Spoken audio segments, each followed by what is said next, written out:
бир жакшы аңдай албай, түшүнө албай жүргөн бир маселе бар. Ал маселе дуа тагдырды кайтарабы. Бирок биз баарыбызга маалым билип жүрөбүз. Тагдыр ал жазылган нерсе, бешенеге жазылган нерсе ал болду, өзгөрбөйт эми дейбиз. Пайгамбардын хадистеринде жаффал калам. Калем кургап бүттү. Жазыла турган нерсе жазылып бүттү лаухул махфузда. Ошол нерсе болот, андан кыпындай да өзгөрүү болбойт деп билебиз ушундай. А бирок мына ушундай маанидеги хадиспер тагыраак айтканда, Салман аль-Фарси деген сахабиден имам Тирмизи риваят кылган бир хадис бар. Кала Расулуллахи саллаллаху алейхи ва саллам: ла ярудду al-qada'a illa ad-du'a wa la yazidu fil umri illa al-birru. Казай кадарды кайтарса дуа гана кайтарат. Өмүрдү жакшылык узартат. Деп пайгамбарыбыз саллаллаху алейхи ва саллям ушундай хадис айткан. Ал эми Абдуллах ибн Амр ибн ал-Ас деген бир сахаби болгон. Ал киши айтат: "Сами'ту Расулаллахи саллаллаху алейхи ва саллям якул: Катабаллаху мақадирал халаики qabla an yakhluqa as-samawati wal arda bi 50,000 sana wa arshuhu alal ma." İmam Müslim rivayet kılgan özünün sahihinde Peygamber sallallahu aleyhi ve sellem aytat: Allah Taala bütün kalayıktın taqdırın asmandar menen жерди jaratıştan 50 ming yıl murdele жазып койгон. Эки хадис мындай карасак, бири-бирине маанилери каршы келгендей түйүлөт, сезилет. Ошондо тагдыр казаны дуа гана кайтарат деген хадисти кантип түшүнүшүбүз керек. Маселе ушунда. Ага чейин бир нерсени түшүндүрүп кетейин. Кудай Таала биз жашап аткан дүйнөнү 99,9% бардык нерсени себепке байлап койгон. Бардык нерсе себеп менен болот. Себеп менен болот. Эми мисалы үчүн биз чаңкасак, суусасак, суу ичебиз, анан суусунубуз канат. Чаңкагыбыз таркайт. Биз эмне деп айтабыз ушуну? Менин суусунумду кандырган, чаңкагымды кетирген суу дейбиз же Кудай дейбиз? Чындыгында биздин суусунубузду кандырып, чаңкагыбызды кетирген Алла Тааланын өзү. Бирок ага эмне болду? Суу себеп болду. Курсагыбыз ачса тамак жейбиз, курсакты тойгузган ким? Аллах. Тамак эмне болду? Себеп болду. Демек, негизги жаратуучу Алла Тааланын таасири. Башка нерселер себеп гана болот. Эми себептер эки түрдүү болот. İnsan заты, пенде, адам сезе турган себептер бар. Пендеге сезилбей турган себептер да бар. Сезе турган себептер мына ушулар. Чаңкасак суу ичебиз, ошол суу себеп болду. Ачкасак тамак жейбиз, ошол тамак себеп болду, курсагыбыз тойду. Бул көзгө көрүнгөн, биз сезе биле турган себептер. Биз сезбей турган себептер да бар. Жанагы эле хадистин уланысында айтып атат. Өмүрдү жакшылык гана узартат деп. Же болбосо Анас ибн Малик радиаллаху анхудан риваят кылган хадисте пайгамбарыбыз минтип айтат: "Ман ахабба ан юбсата лаху фи ризқихи ва юнса лаху фи асарихи фалиясил рахимаху." Пайгамбарыбыз мындай деди: "Ким ырыскысынын кең болуусун жактырса, ошондой эле өмүрү узун болуусун жактырса, тууганчылык мамилени үзбөй уласын" дейт. Туугандар менен мамиле кылып жүрсүн дейт.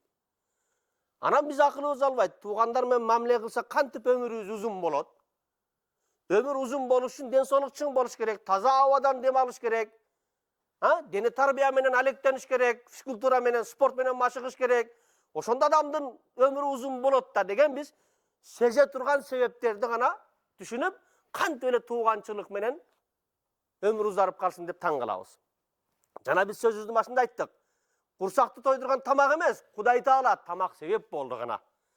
Чаңкоону кандырган суу эмес, Кудай Таала суу себеп болду.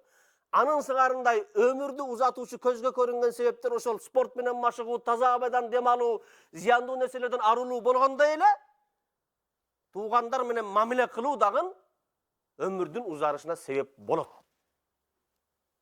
Анын сыңарындай dua dele adamdın avalının jaman avaldan jakşı avalga özgörүүsüne sebep bolot. Bir adam alkaş deylik, arak içip jüret, uğurluk kılıp jüret, argандай күнөөлөр жасап jüret, anın kolundan bir moldaga jetelep kelip, aga masele aytıp, düşündürüp, davat kılıp, günö emne, soğuk emne, beyiş emne, tozak emne aytıp, talim berip atıp, anın avalın özgörtse, al bizge sezip bolo turgan sebep menen ana aval özgördüreybiz. Bирок ошондой эле көрүнүш дуа менен да болушу, бул дуа да себеп. Мисалы, bir adam öte katуу ооруп kaldı. Adamdardын jakınдарынын бардыгы андан үмүтүн үздү. Болду, эми бул жан тапшырат экен деп. Бирок өтө күчтүү bir табип, дарыгер, аны операция кылды, дарылады, не кылды? Ölümden alıp kaldı. Biz ne aytабыз? O күчтүү табип экен, bunu ölümden alıp kaldı deybiz. Çındığında çındap ölüm gelse, çındap ajal gelse hiç kim alıp kala albayt. Bирок anın oşol çever tabiptigi, çever doktorluğu anı janagı neden sebep bolup kutkarıp kaldı. Oşonun ölümden kutulup kaluusu, öldürüp ümitibizdi üzüp turganda anın kutulup kaluusuna mına uşul tabiptin çeverçiligi, күчтүүлүгү sebep bolup saktalып kaldı. Çındığında anın oşol oorluudan, ölümden kaluusu taqdirda oşol doktordun operasiyası menen ölümden kaluusu taqdirinde жазылган bolчu. Anın sыңарындай dua dagın күчтүү kural. Пайгамбарыбыз bir hadisinde mintip aytkan. Abu Hurayra radhiyallahu anhu'dan rivayet kılınat. İmam Tirmizi özünün sunanında keltiret. Laysa şey'un ekreme alallahi ta'ala minad dua. Allah Ta'alaga duadan kadırlıurak nerse yok. Olsun Peygamberimiz bir hadisinde dua Müslümandın kuralı. Demek dua çın-çınına gelgende taqdırdı özgörtpeyt. Allah Taala жазып koygan taqdırdı özgörtpeyt. Bирок dua ушундай күчтүү bir Müslümandın kuralı. Al köp nersenin özgörүүsüne, taqdırdan başka, avallardan başka nersenin özgörүүsüne sebep bolalat. Elimizin içinde de aytılıp жүрген söz var. Balançanın işi jakşı жүрüp al degen atasının batasını algan da, apasının batasını algan da, na kem bolboy жүрөt. Мындай сөздөр толтура. Же болбосо palançının nazarından kalgan, palançı andan narazı болгон. Ошон үчүн анын иши жүрүшпөй атат. Ошон үчүн bir кырсыкка учурады. Деген нерселерди баарыбыз билип жүрөбүз. Мына ушул нерселер дагы жана биз сезип болбой турган сезимдер, же болбосо себептер деп айтылат. Алыс барбайлы Манас эпосунда деле келет. Манас эпосунда Сагынбайдын вариантында келет. Семетей Кошойдун батасы менен болгон бүткөн дейт. Көкөтөйдүн ашында калмак кытайлардан жолой күрөшкө түшүп, кыргыздар тараптан Кошой чыгып, бирок күрөшкө түшүүгө шымы жок болуп, Каныке энебиз жанагындай териден тигип берген bir бышык шымын бергенде, ошол шымды кийип күрөшкө түшүп, ошондо Каныкеге дуа берген. Бул Семетей эр болсун, кара кулак шер болсун. Эңке иште эр сайсын, эченди катар бир сайсын.